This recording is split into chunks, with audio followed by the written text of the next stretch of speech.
नमस्ते, मैं हूं आपके साथ जसप्रीत कौर। बीजेपी ने बंगाल में उन महिलाओं को भी मौका दिया जो ममता सरकार में ज्यादती का शिकार हुई।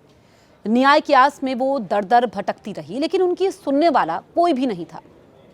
अब ये महिलाएं विधानसभा तक पहुंचने में कामयाब हो गई हैं। उनके बारे में मैं आपको इस वीडियो में डिटेल में बताऊंगी। बंगाल में उन महिलाओं को भी न्याय और इज्जत से जीने का अधिकार मिल चुका है जिन्होंने ममता राज में कभी बेतहाशा दर्द और जिल्लत सही थी।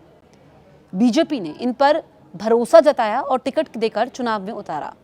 विधानसभा चुनावों में संदेश खाली की रेप पीड़िता रेखा पात्रा, आरजीकर जूनियर डॉक्टर की मां रत्ना देवनाथ और घरेलू सहायिका का काम करने वाली कलिता माझी ने जीत हासिल कर मानो अपने हक की लड़ाई जीत ली है। इन महिलाओं को टीएमसी के खिलाफ बीजेपी ने चुनावी मैदान में उतारा था।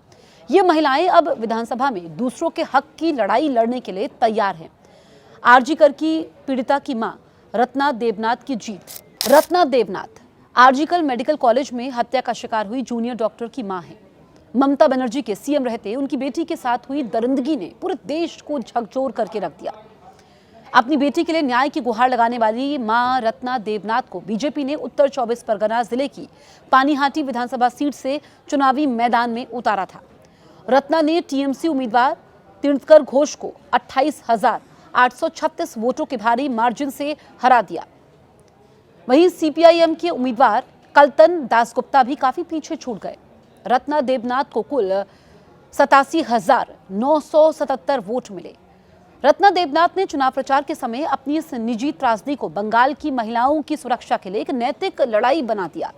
उन्होंने भावुक अंदाज में कहा था कि यह चुनाव सिर्फ वोटों के लिए नहीं बल्कि उनकी बेटी के न्याय और बंगाल की बहनों की सुरक्षा के लिए है।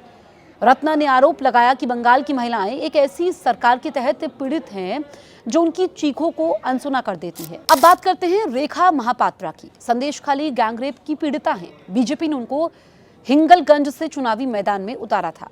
रेखा ने टीएमसी उम्मीदवार आनंद सरकार को 5,421 वोटों से शिकस्त दे दी।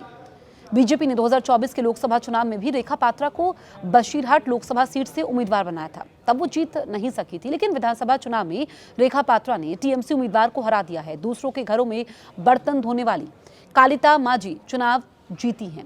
देखिए, ये उन महिलाओं की कहानी है जो दूसरों को प्रेरित भी करती हैं। दूसरों के घरों में बर्तन धोकर अपने परिवार का गुजारा करने वाली कलिता माझी अब कमजोरों की आवाज को बंगाल विधानसभा में उठाएंगी।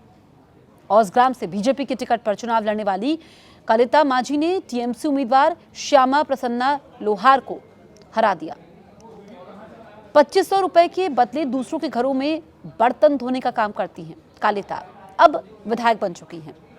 2021 में भी उन्होंने विधानसभा चुनाव लड़ा था, लेकिन वो टीएमसी के अभिनंद ठांडर से 11,815 वोटों से हार गई थी। अब विधानसभा में वो कमजोरों और गरीबों की आवाज बनेंगी।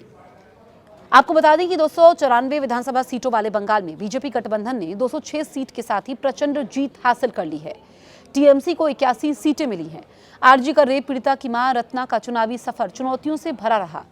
कैंपेन के समय उन्होंने आरोप लगाया कि विपक्षी पार्टी के कार्यकर्ताओं ने उन्हें घेर कर डराने धमकाने की कोशिश की, परेशान किया। हालांकि इन धमकियों ने उनके संकल्प को और मजबूत कर दिया। उन्होंने कहा था कि बंगाल की जनता टीएमसी के शासन से तंग आ चुकी है और ये चुनाव उनके लिए पलटवार करने का एक सुनहरा मौका है। बंगाल चुनाव में बीजेपी की जीत का मुख्य कारण क्या रहा, ये भी आप समझिए। देखिए, यहाँ पर विकास एक बड़ा कारण है, क्योंकि कई ऐसे इलाके हैं जहाँ पर अभी भी डेवलपमेंट नहीं हुआ है। अगर आप राजधानी कोलकाता को छोड़ दें, अगर आप इंटीरियर्स में जाते हैं, वहाँ पर अभी भी लोगों के पास मूलभूत सुविधाएं नहीं हैं। लेकिन जो महिलाएं अब विधानसभा पहुंची हैं, वो दूसरों की, वंचितों की, गरीबों की आवाज बनेंगी। देखिए, दूसरों के घरों में बर्तन मांजने वाली कलिता माझी अब पश्चिम बंगाल की विधायक है।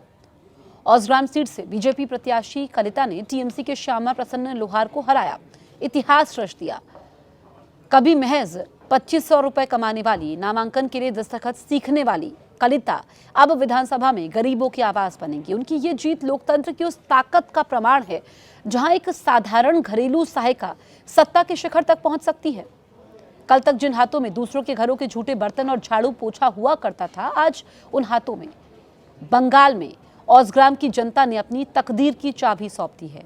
महज 2500 रुपए की मासिक पगार पर 4 घरों में हाड़ तोड़ मेहनत करने वाली कलिता माझी ने गरीबी की बेड़ियां तोड़कर पश्चिम बंगाल विधानसभा तक का सफर तय कर लिया है। ये संघर्ष की ऐसी पराकाष्ठा है कि जिस महिला ने कभी स्कूल की दहलीज नहीं लांघी, चुनावी नामांकन पत्र पर दस्तखत करने के लिए घंटों कड़ा अभ्यास किया, आज वही कलिता माझी लोकतंत्र के सबसे बड़े मंदिर में बैठकर इलाके के भविष्य पर हस्ताक्षर करेंगी।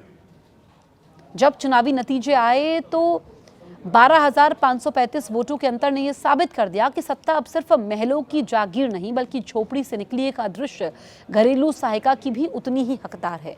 बंगाल में बीजेपी पहली बार सरकार बनाने जा रही है। तो आप देखिए कि ये वो महिलाएं हैं जिनके सपने बड़े थे और आज उनके सपने पूरे हो गए हैं। अब वो विधानसभा में दूसरों के सपनों को पूरा करेंगी। आप इस बारे में क्या सोचते हैं? जल्दी से कमेंट करें और अगर अभी तक आपने हमारे YouTube चैनल को सब्सक्राइब नहीं किया है तुरंत सब्सक्राइब करें।